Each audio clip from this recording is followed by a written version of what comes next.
Good morning, viewers. This is National Orientation Agency, and welcome to NOA River State Dialogue.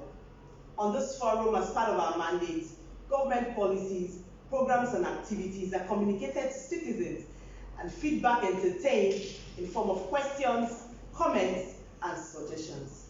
Remember, on this forum, you can send in your questions and your comments. Recall that last week, we started a topic on deregulation of the petroleum downstream sector. And in this edition, we have key players in the industry that are here to take on your questions and suggestions. And I have here with me in the studio the State Director, National Orientation Agency, River State Barrister Young Ayotamuno. You're welcome, sir. Good morning. Thank you once again for the opportunity. Viewers, you're welcome. I also have here with me Dr. Williams Mbo. He's the PRO, Port Harcourt Zonal Office of Pengasin. You're welcome, sir. Good morning. Good morning, viewers. You're welcome once again. I also have Mr. Collins Barawi. He's from Radio Nigeria. You're welcome. Good morning. Okay, you're welcome. He's a friend of the agency. We also have Comrade Uche Odungweru. He's the Executive Director, Community Anti-Graft Initiative, KAGI. You're welcome, viewers. Welcome. I have a regular today on the show.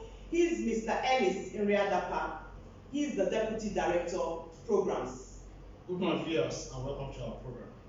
And we have Pastor O.D. Kalango. He's the State Chairman-elect and National Vice President, South State, National Union of Road Transport Workers. Thank you very much. I'm happy to be here. I have Mrs. Rosemary Abihat. She's an Assistant Director and the Head of Department, Human Resource Management. You're welcome, ma'am. Good morning, viewers. Welcome. And lastly, we have Ms. Iyingi Irimaga. She's from Gender and Development Action. Good morning. You're welcome. So I'd like to start with you, State Director. Can you give us a recap of what we talked about last week on deregulation? We're talking about deregulation of the petroleum downstream sector. Last week we tried to sensitize the public on what deregulation is all about. And we said deregulation is a gradual and eventual total reduction of government control in determination of the petroleum price regime, petroleum product price regime. And we also looked at the advantages and disadvantages.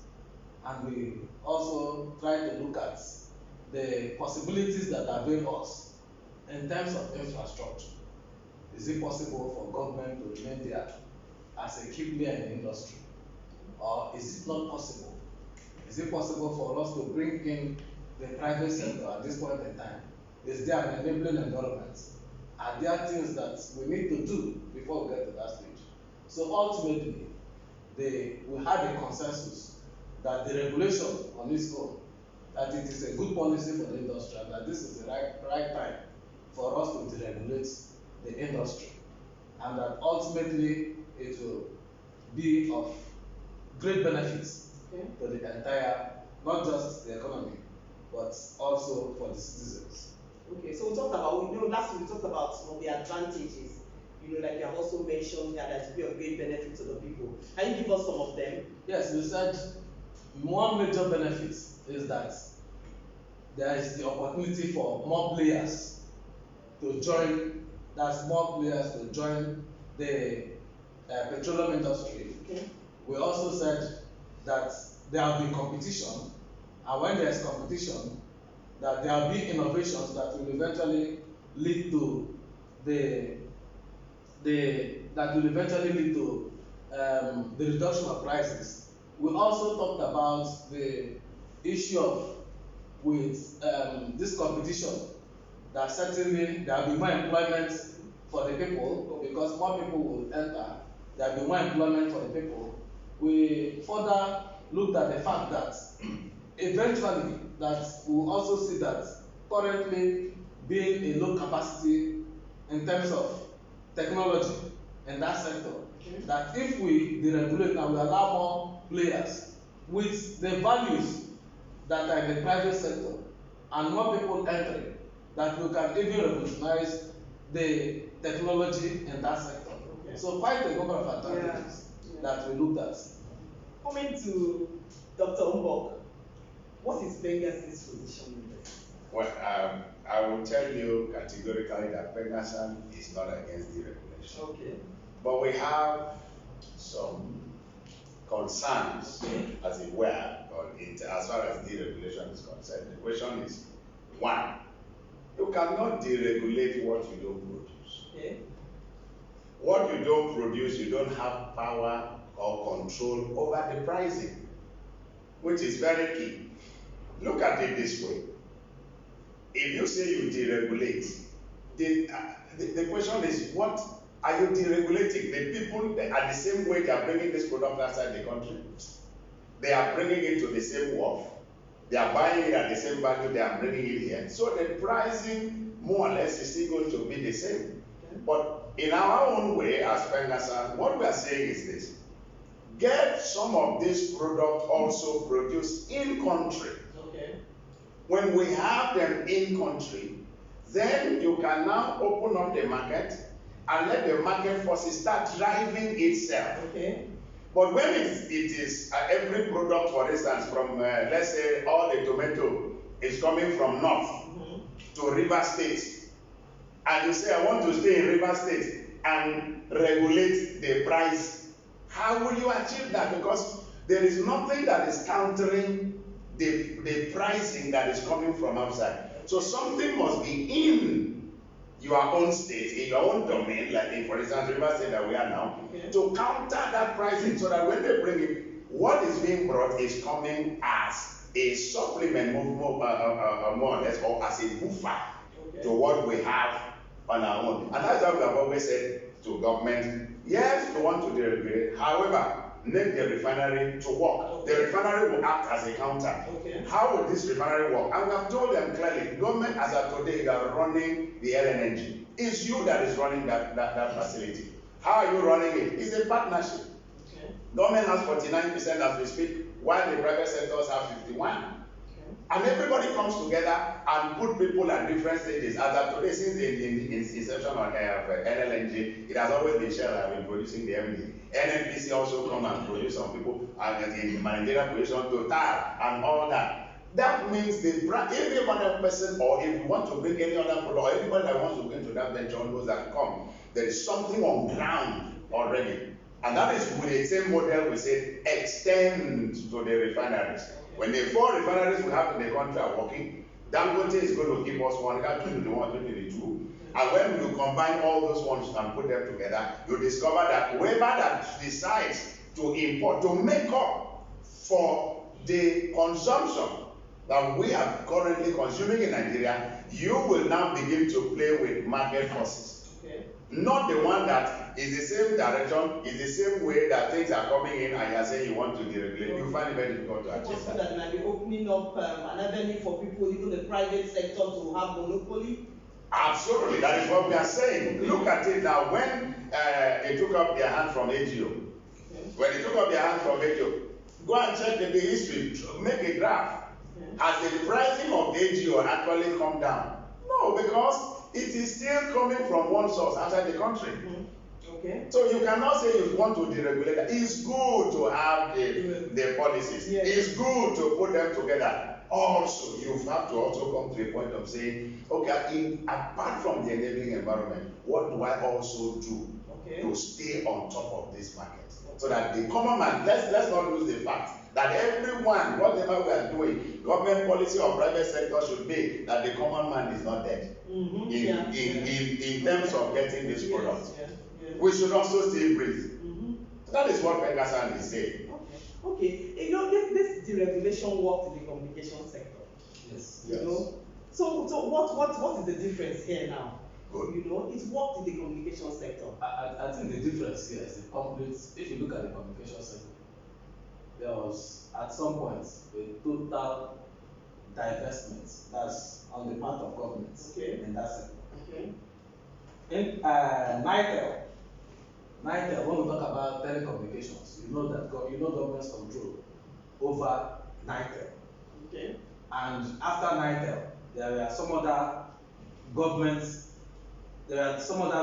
companies that tried to inherit that of NITEL. Okay. But I think what happened was the free hand that government gave in terms of the deregulation of that sector.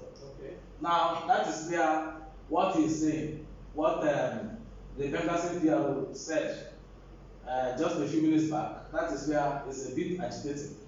Because if he says that we should wait until government, you can imagine the number of years that the refineries have been comatose. Mm-hmm. And Okay. everything has been done to get these refineries back.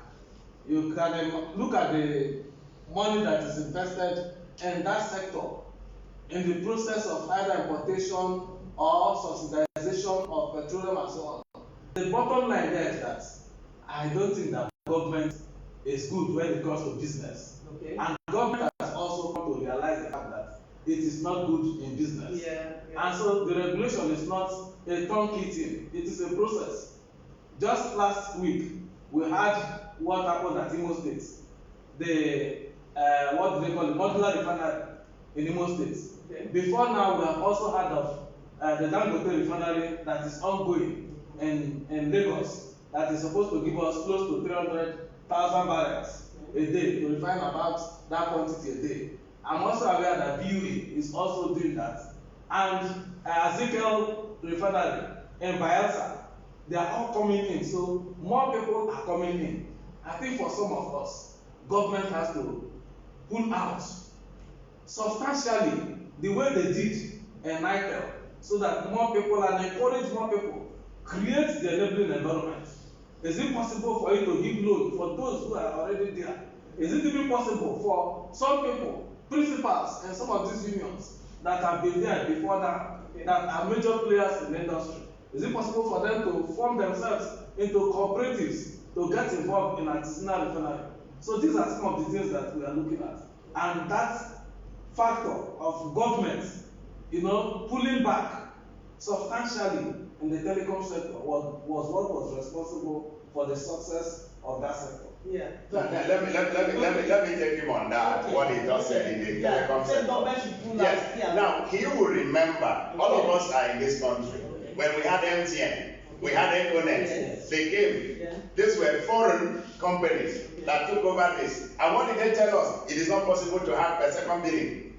Okay. Yes, we couldn't get it. Mhm. How much was SIM card? I remember my first SIM card, I bought it about 35,000. Yes. Until a Nigerian company, which is Globe, came on board and said, no, that second billing is possible. Okay. Everybody now went in. You see what it had. Get the point of Bengasan right. Okay. Government is not running NLNG today. They have a stake of 49%. Okay. They are not running it, Yeah, but they have a stake of 49%. Yeah. And what we are saying is, don't run the refinery. Don't sell it the way you wanted to just carry and dash to your neighbor, dash to your brother-in-law, dash to the people there at no value. Have a 49% and give out the 51%. Okay. Let things be produced in Nigeria. Okay. That is a key point. Okay. Then you can now, it was until when Globe came up and said to us, my second billing is possible. In fact, I can give you a recharge card free of charge. Then everybody started saying, okay, it's possible. Okay, today, let us even go back. Let's go to, before I see come back to petroleum, let's go to the DSTV, to this area. Yes. Today, we are battling with DSTV. Okay. Why are we not successful? Because there is no inside or internal counter force. Oh, okay. So when once you don't have that internal counter force, you will not succeed. You remember there was a time one of the companies, I've forgotten about it, won this, he won the bid to show the premium to English, something like that, about a football fan. How of us in this country will discover what happened to DSTV at that time? they almost went to zero. And they were always looking for packages to give us who were not interested. Yes. Because majority of Nigerians were actually on them because of the English Premier League and so on. So, what we are saying is nobody in Pengassan today will tell you government come and run business. As a matter of fact, government have no business in running business. We have always maintained that. But let there be an internal counter force. Okay. If we are saying Dangote should come on board, that is excellently welcomed by everybody. Okay. If we are saying that why in God's name should a refinery not be working? Today we are talking about importing fuel from Niger. We have done a railway to Niger. And we are trying to bring fuel in. All are still from outside the country. Nothing will counter that force. For you to have a balance.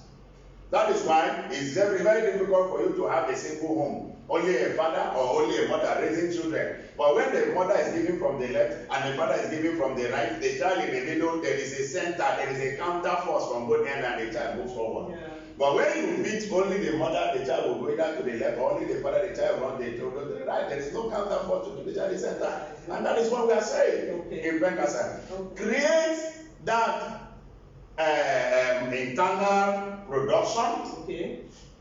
Dangote modular refineries. So you know when the policy of modular refineries was being done in the life of this administration till today. Now you just mentioned one that is trying to come up in Owerri. I mean in Imo State. Yes, so we are going to start seeing when all those ones start coming up and they are running and we are seeing them producing. Whoever that wants to go and bring fuel, petroleum product from outside, will have to advise himself first. Exactly. Okay. Because there will be a counter force. Okay. Because again, don't forget, the man that is producing in country wants to be in business. Of course. And the man that is bringing wants to be in business. So at the point they will meet, but before they meet, the common masses, don't forget, whatever policy government is making, we in the union, in the petroleum sector, we are looking at it, how does it benefit the common person? Yeah. That's very key. I'm going to take you on that. And we have some comments coming in, so I'd like to take maybe by about two of them. I have from Mr. Williams. He says, refinery must work before deregulation. Exactly. Take it or leave it. Exactly. That's the way forward. Thank you, Mr. Williams, for your feedback. I also have from Vada Trugada.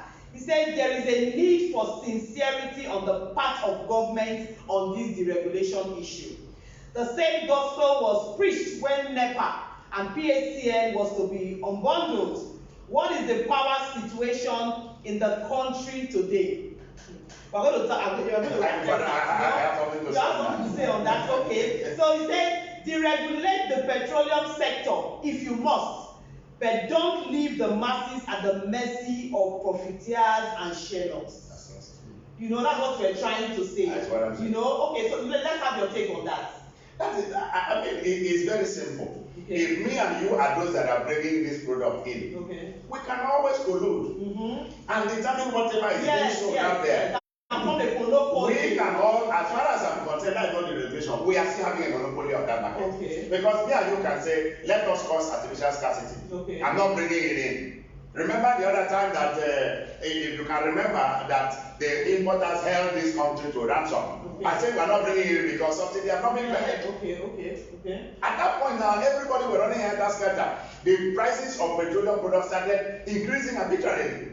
And people were storing things in their houses. Let's not go to the television news. You will see that we're having a lot of incidents of explosions here and there because people were taking products into their houses. Okay. For fear. Okay. So, as far as me and you are still the importers that are bringing this product in, there is no deregulation. Okay, we have Mr. Ellis from the audience. Would like to say something on it, on that matter. Yes, I want to say something.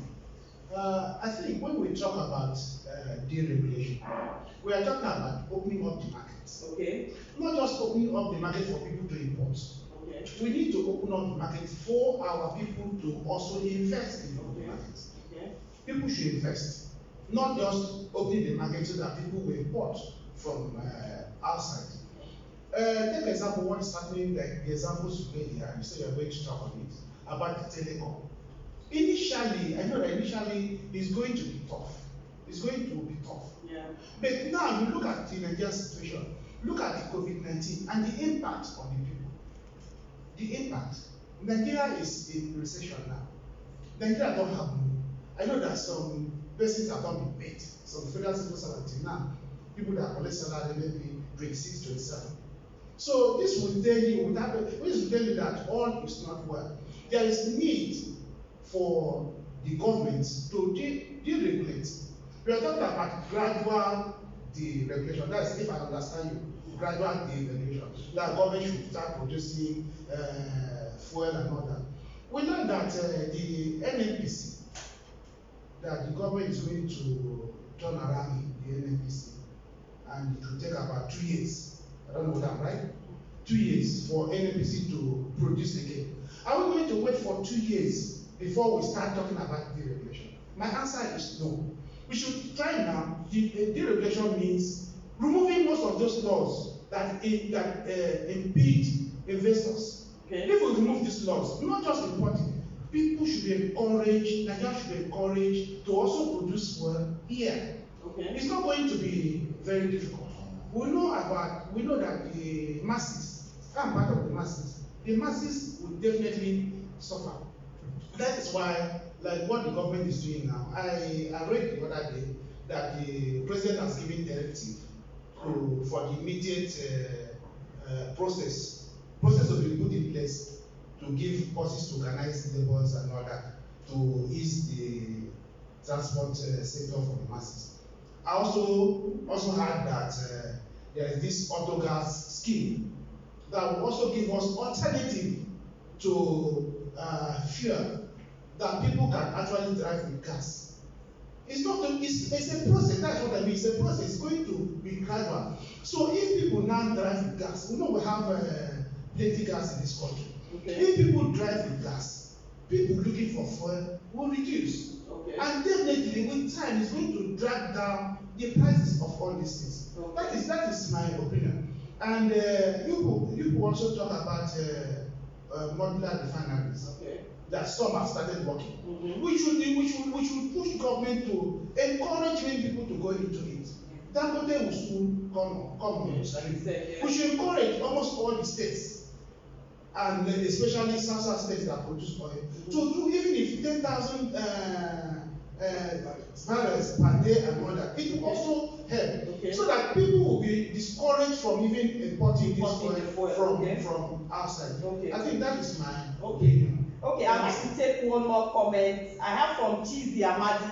He says the government should fix our refineries and get private sector investors to run them under a PPP arrangement.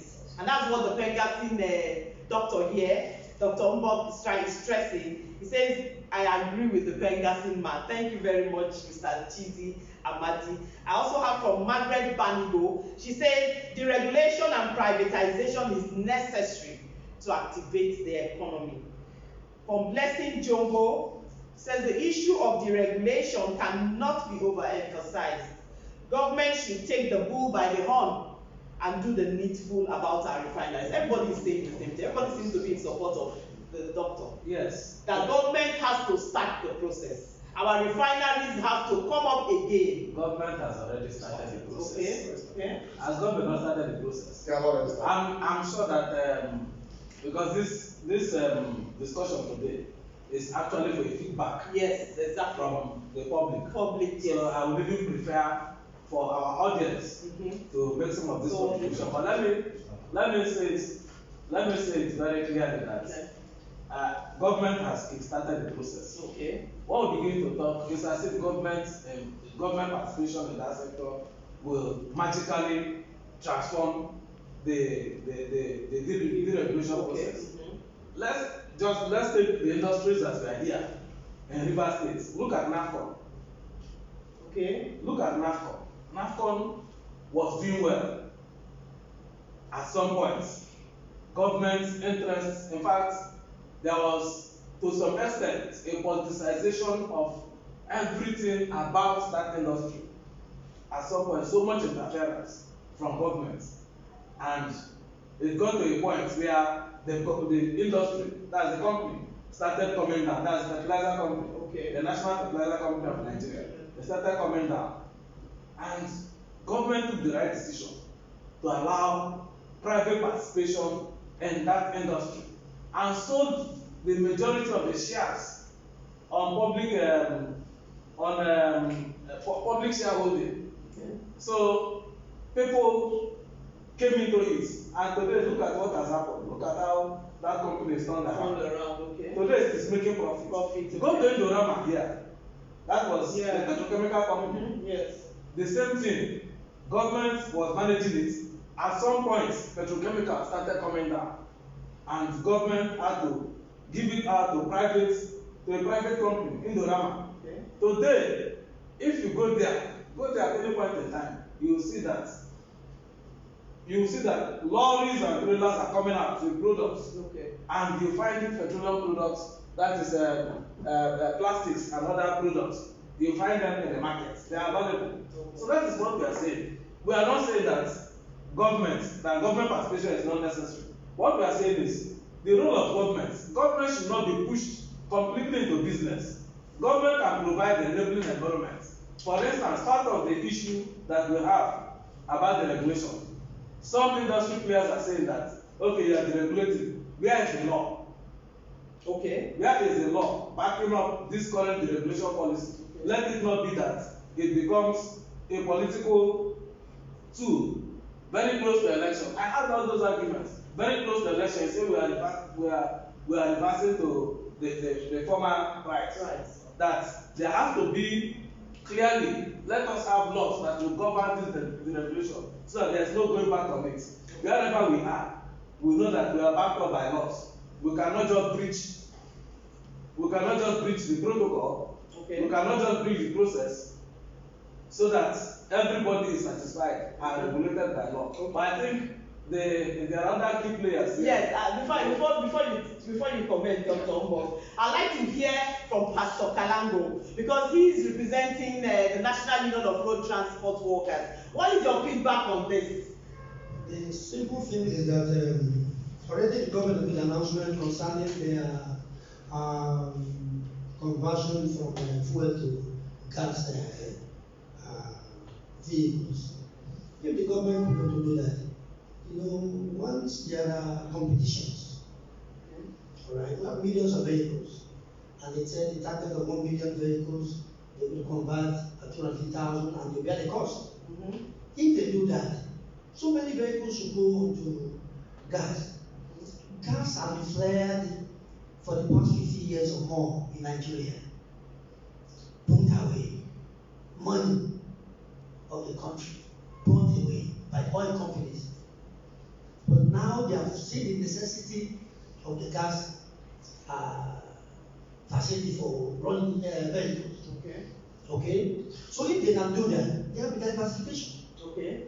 All right. The same money you want from oil or petrol is in the gas. Mm-hmm. And they have started. If you go to after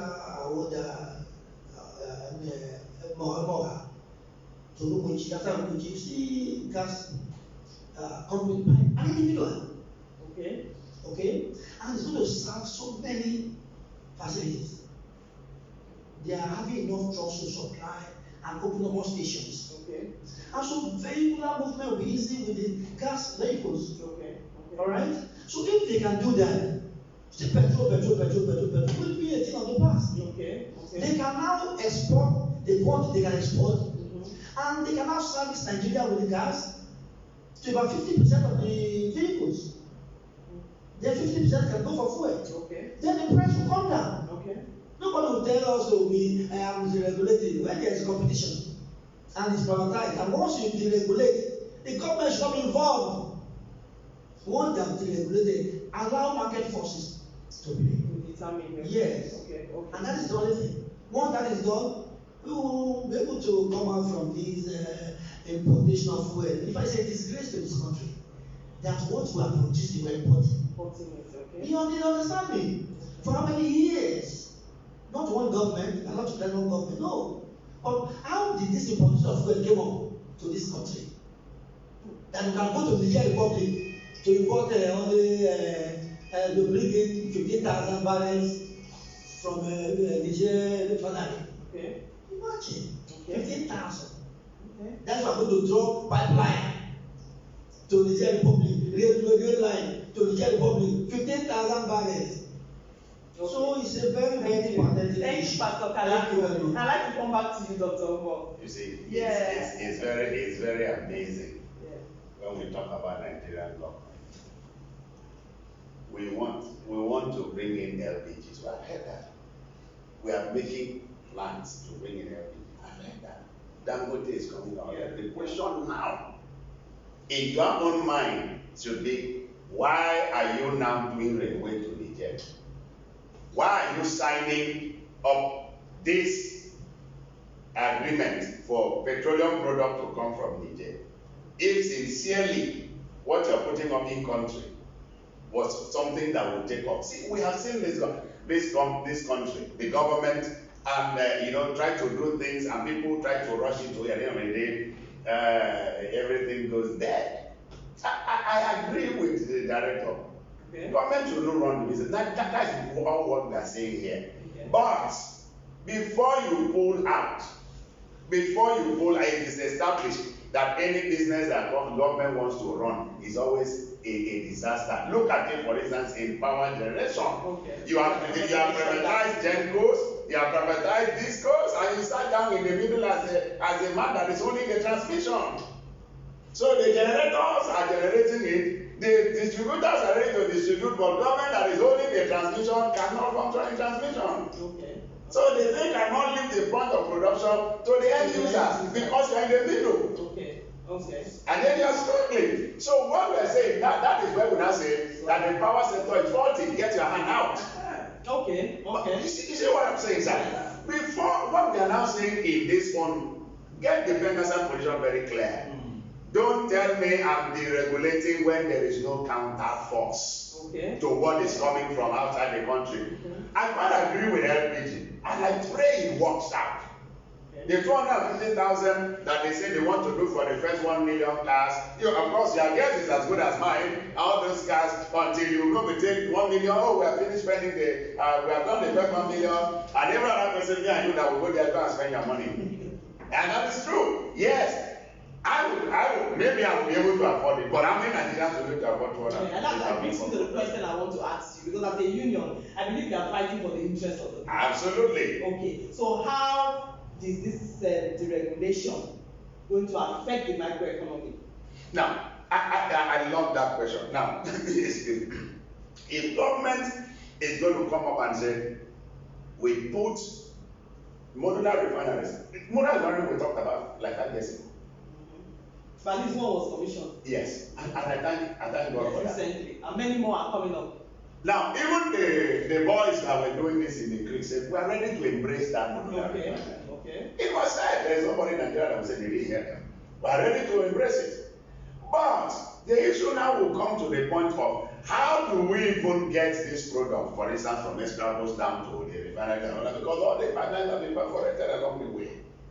These things cannot go in. So what the NMDC is actually doing today, which is operations and maintenance kind of scheme, whereby they are trying to still fix the pipelines and trying to get some things to a level whereby they can say, okay, investors, come in and get this thing done. Can I tell you something that we have spent billions in this country bringing in parts for the refineries, and guess what? Those parts as of today are rotting away in various ports in this country. Okay. Because they will not be able to collect them. The mortgage and all that they are coming in. Even some of those parts have stayed there and they have all gone back. Most of them are 80%. So there is a whole lot of problem, and sincerity of purpose is needed from government of the day. So and by the time you bring it in, and then there are small people like Owerri, Imo State, it happens in Akwa Ibom, it happens in River State here, it happens in Lagos, and all those states come up. Anyone that wants to go and import will think twice. Okay. Before you bring it, at that point now, you will see that they need to remember who are the end users. It will be very difficult before we say we are doing away with petroleum products in Nigeria. As a matter of fact, in the next 20 years, we'll see the man that is, look at, why are we in a recession? You should even ask yourself that question. Why is Nigeria in recession? What causes recession?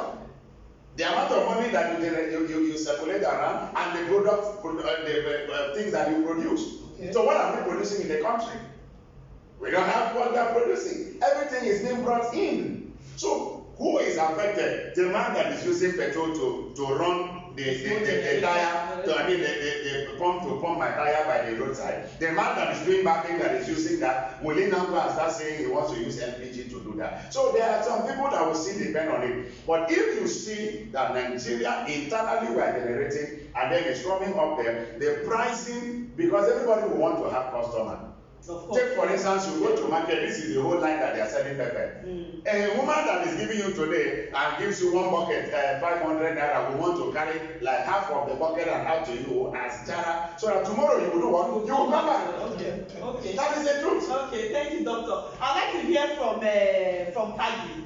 Yes. As a matter of fact, it is very important that in discussion about deregulation, we begin to consider the processes involved. Actually, it's indeed a process.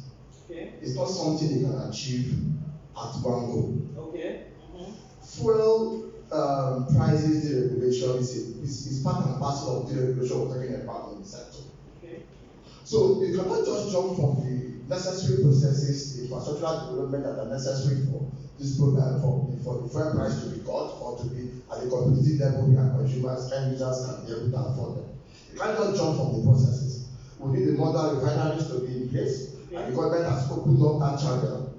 More investors are coming. We also need to remove something. The government has also done that. And again, in terms of the transportation, we also have some infrastructure. The rail lines are being developed here and there every day that will be able to carry enough of the fuels on the rail rather than on the road. Also, most of our road being dilapidated that most times the tankers that are moving with these products to some other part of the country, they have hitches on the road. Yeah. But with the development of the rail today, which the government has been backed immensely, definitely that will enable us transport fuel from one destination to the other. So what we want to appeal to the unionists and to the Bengazi and to Nigerians indeed to be patient with this process. Okay. It's a gradual process. Okay. It's a gradual process. Okay, thank you. Can we hear from Gada, please? I think that I'm of the opinion that this whole issue should be more holistic than any other thing. Okay. We should deregulate for sure. Nobody's arguing that. But I think the principles of deregulation also came from the 80s, where we're talking about the structural adjustment program, deregulating things like telecommunication, education, and this should also be looked at in that manner. Who are the stakeholders? What are the key factors affecting the sectors, the different economic strata is what we should look at. We have I like what you said about the modular refineries. We have that. We should be pursuing that. I think it should be holistic. If we're saying we need to produce oil locally before we deregulate, what are we doing to ensure that we start producing this oil locally? Okay. And also removing it from the hand of the government, because we have the local expertise, we have the commercial, we have the market, we have all of that. What are we doing? Are we adding that to the conversation, or we're just saying, let's wait for the government to start producing? Are we trying to even deregulate the production within our own local context? Okay. So, I mean, we have the issue of artisanal refinery is something that should also come up. Let's make it legal. Let's regulate it. Let's make it safer. And that is one step. We already have one step ahead of producing this. And then let's open up the market for other people to be key players in the production. So while we are saying we should wait for the government to do this, we should also be advocating and pushing for this whole production of oil to be more decentralized, basically. So you're deregulating it at that level so that it can help the overall deregulation. And then the social issues, the social implication of this should also be part of what I think Pengaston should be talking about. So while Pengaston has a stand on saying, okay, we must wait for us to produce these things locally, Pengaston should also look inwards locally and look at the key things that they could add to the advocacy to make it something that everybody can participate in to help the overall deregulation. Look at the local communities, look at what they are doing, look at the narrative narrative of illegal refining of crude. Look at all of these things and put it together. And let's not forget that the idea of deregulation was actually came out from the structural adjustment program, which was something that was supposed to help, everybody in Nigeria. So this narrative should be very, very all-encompassing, and all the key players, all the key narratives should be put together into this nice narrative that we will not be arguing over. When Pengassin takes a stand, we support Pengassin. Everybody can support Pengassin. Okay. I'd like to thank you, Gada. There's some comments coming in from Mrs. Banigo. She says government has no business in running business. Rather should concentrate on governance, which is Herculean tax. And I have from Ian and Obong. With the topic so far discussed, my question is, with the recent pump price of petroleum products, is subsidy totally removed? Is subsidy, Mr. Collins, is subsidy totally removed with the recent pump price? Let's hear your voice. Let's hear something. Say something. Well, concerning the issue of subsidy, I don't think it's totally removed. Okay. In as much as government is still there to check what is happening in the industry. Time after time, they'll always come up with policy to control some things. But basically what I want to talk about is the gas policy that's coming up. Okay. I think the whole problem... The auto gas scheme? Yes. Okay. The issue we are having now is that there is this total dependence on petrol. Yeah, okay. If we have an alternative, definitely the issues we are talking about deregulating and all that will not be as much as we are doing now. Okay. But as a floor, we are talking about the refineries in the country not working. The 4 refineries, none is actually functioning. And government is actually spending a lot in overhead costs and all that. Okay. Now, if government is to privatize the refineries, at what stage should government privatize the refineries? Is it in the state at which they are now, or government should put in resources to at least bring them up so that the private sectors can actually give? Or are we saying that the private sector should come in the way it is now, spend money to put it back, at least make it functional before government will privatize? That's my question. Okay, Dr. Mbo. I think I've said that. I've spoken to that, which I said, as it is now, instead of me, as if I'm a private person to carry money and buy the refinery the way it is, I start my own afresh, like what Dangote is doing. Okay. But what we have said is there are lots and billions of naira that have been spent to import materials to turn around this refineries. Okay. Let's bring them in, get them to some standard. That's why you remember there was a time that those refineries were actually sold, and we reported and we screamed to the whole world. So this refinery has been given away more or less free. And those things were reversed. Okay. So we don't want that. Don't just carry it and give, Williams, come and take, you and Williams and Sons, take and go away. No.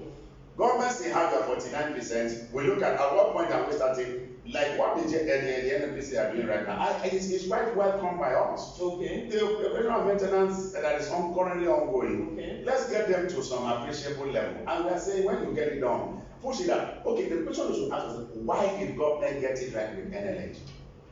Okay. Why did they get it right from the beginning? Okay. They got it right. From the beginning, they didn't want to run it by themselves. They brought in the key players, and they stayed with their 49%. Today, how many trains? They have added, I think they are up to 10 or 12 or thereabout, if I'm not mistaken.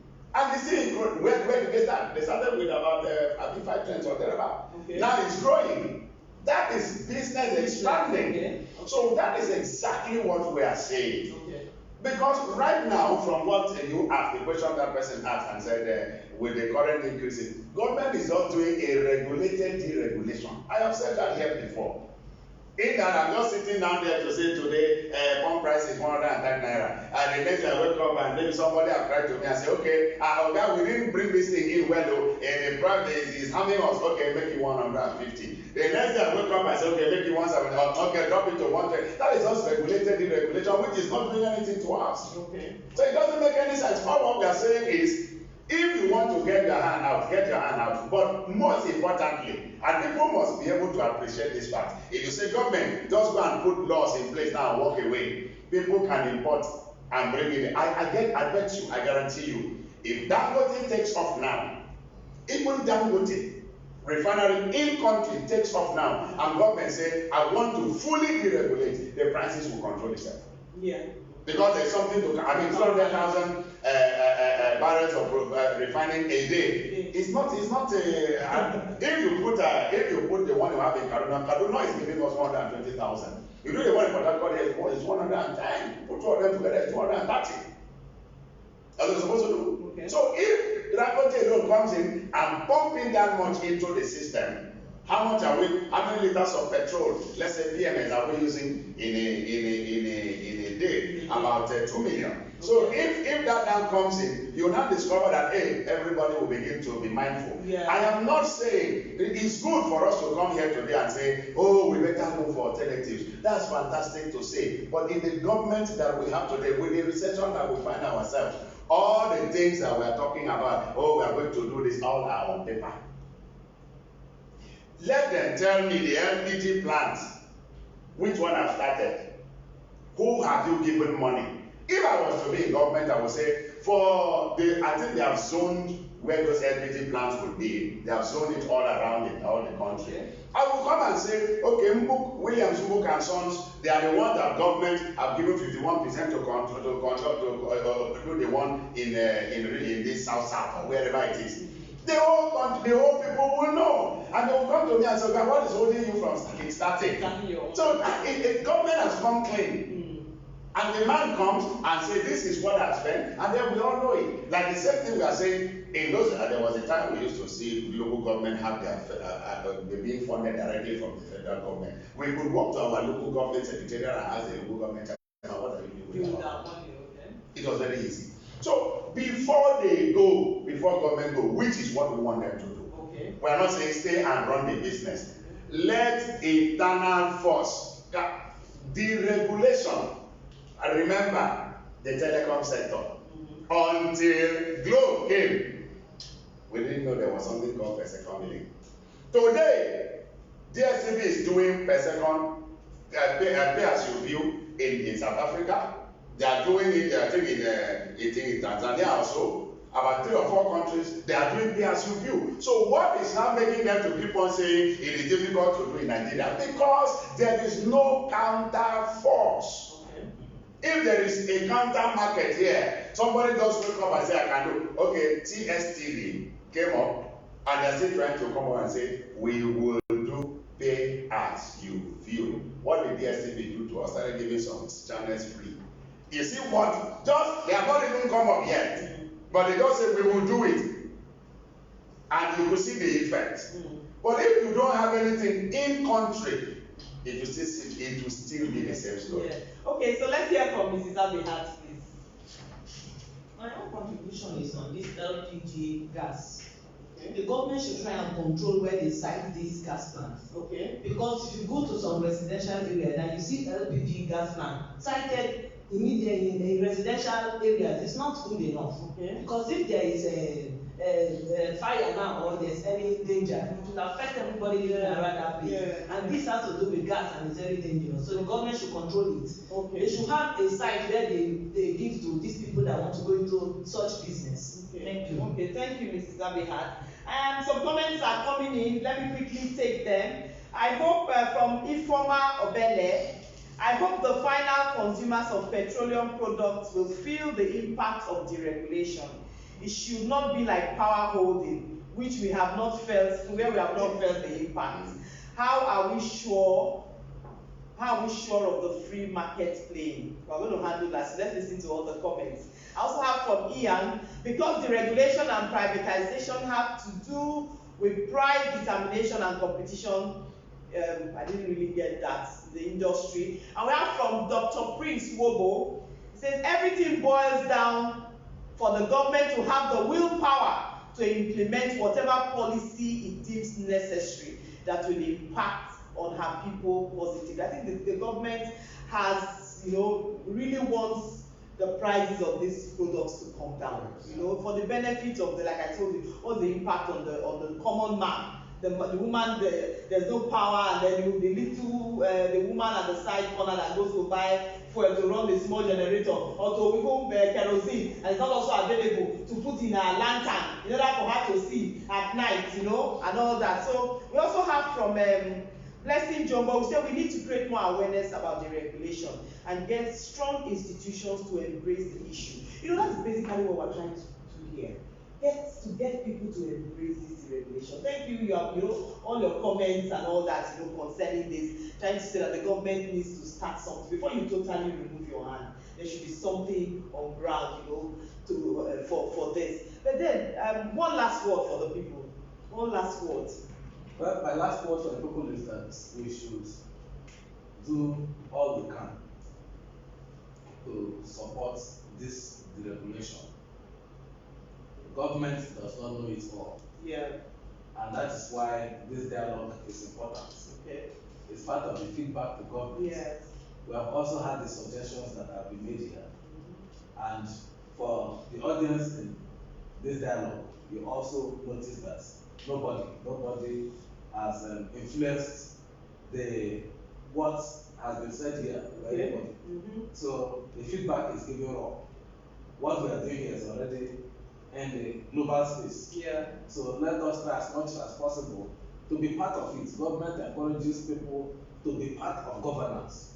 And what we are doing here is part of that process. Okay. So that people get involved in their governance. Okay, before I come to you, one last word, thank you. One said that people should support government in this area. Okay. Should support government immensely in this area. Because without the people's support, people will know much more about the impact of the regulation. The regulation has a very big implication in our society. So therefore, urge everybody, particularly the unionists, to support government and pass on private individuals to invest in this sector. That's what we'll say. Okay, Mr. Ellis. Thank you very much. My last word will be, I'm very happy that the common man is man. Yeah. Please, I want to say that deregulation is a process and not an event. And we need to also support government in this process. It's working in telecommunication. The aviation industry is also working. Nothing is perfect. I'm sure with the support of every stakeholder, the oil sector, the Pegasus, the UPEN, and all that, and even with the citizens, I think we'll get there one day. Thank you. Okay, thank you, Mr. Ellis. Dr. Pastor Kalango, please. My union is always in partnership with the government. Okay. And so we always support them. Okay. And we support them completely. Okay. Okay. Mr. Collins, one last word, please. Okay. I know that government policies and programs are geared towards enhancing the lives of the citizens. My advice is that when these programs and policies are pronounced, there should be effective implementation. Okay. Okay. This is Abehat. I support the deregulation program, but I want the government to completely remove its hands from business because they have nothing to do in business. Okay. Okay. Okay. Ada. For me, my takeaway is that everything should be very, very holistic and participatory. Every sector that is important to this deregulation, every opportunity, every stakeholder should be put into consideration. And above everything, the citizens of Nigeria, no matter where they are found, immigrants, they don't have, should be put into consideration to know how this deregulation affects them, what they can contribute to the process, and how they can gain from the process. Okay, thank you. Now to you, Dr. Omo. Yes. Give us a takeaway message. I have always maintained, and when I said I am just speaking on behalf of fairness and that government should come out clean. Okay. Be sincere. Because on one end you want to deregulate, on one end you are creating a different environment for It doesn't, to me, what that money for railway and for that agreement they signed with Niger should have been for modular refineries to come up. Okay. And then let's get those things start running immediately. Okay. Then I will know that there is sincerity of purpose. If we are trying to kill refining, I'm not going to go back to the old rhetoric of his sad that we're importing. It has come to stay. If that is what has been destined for Nigeria, let's just look at it that we can produce, but we cannot make use of it at the end of the line of the people that want to use. But what we are saying to government is sincere. Okay. Let us see that direct sincerity and let the budget start reflecting it. Okay. Let the budget come up to say, okay, for this we want to deregulate and we want modular refinery A, modular refinery B, modular refinery C to come up. We want LPG gas, LPG plant A, B, C. Conversion of this clearly written. People know that it has been appropriated and budgeted for. Okay. And we are tired of basic infrastructure every time people are coming to Commission Road. I keep on telling people in my simple analogy. If I go to my community today and call my people and kingsmen and say, oh, come and celebrate with me, or I paid my son's school fees in primary and pay in secondary, and I bought my son clothes.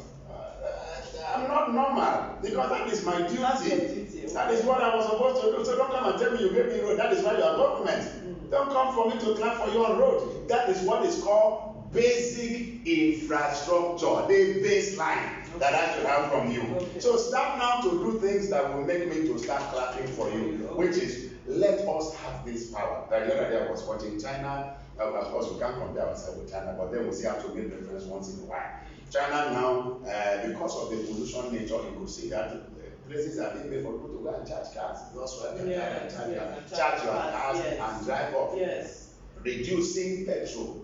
We are not talking too much, but then actions are being done. Let government start putting those actions in place. By the time we start generating, producing some things in this country, you will see that even it will be a tall order for us to enter into recession. Okay, thank you very much. Thank you, Dr. Mbok, our key discussant today. Thank you, State Director. And thank you, members of the audience. It has been a wonderful time.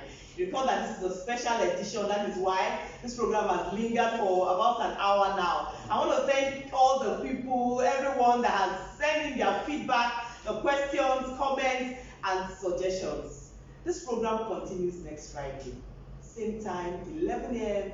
to 11:30 a.m. And all you need to do is to go to Facebook, search for NOA River State, click on the like button, and you'll be streaming live with us.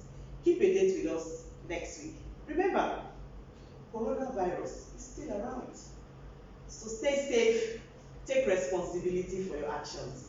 This is National Orientation Agency, River State, Nigeria.